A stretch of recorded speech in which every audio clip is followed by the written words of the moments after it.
Today is the third of 3 Sundays where the Gospel of Mark focuses on Jesus' identity and the implications for his followers and for the church.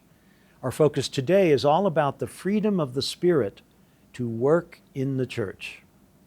Jealousy and resentment are no strangers in our contemporary church, especially in our post-Vatican II communities where there are many diverse ways of parish service which weren't present in the church that I knew as a boy in the 1950s. But even back then, in the ladies' and men's societies, there were also petty squabbles. Well, today's gospel might be taken from the pastoral playbook in any contemporary American parish. People complain to the pastor about newcomers or new recruits to the ministries formerly held by longtime parishioners.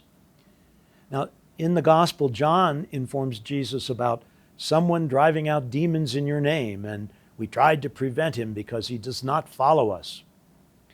Well, John's problem isn't about organizing the ushers. It's about someone doing a powerful work in the name of Jesus. John's issue prompts the third of Jesus' instructions on what it means to follow him as a new kind of Messiah in the servant leadership he spelled out last week.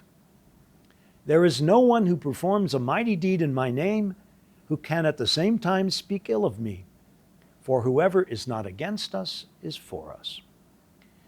He broadens out the teaching to include more ordinary actions of service and love, offering a cup of water to drink as one example. And then Jesus takes a sterner note, warning in severe words about giving scandal and causing sin. We might immediately think of the sad history of child abuse in the modern church, but we must not stop with the necessary remedies for that great evil. Following Jesus as he set it out in these 3 Sundays means setting aside ego, growing out of our prejudices and racism, in keeping with the moral teachings we've heard from the letter of James in these weeks, and taking up the cross along with our suffering servant leader, Jesus the Christ.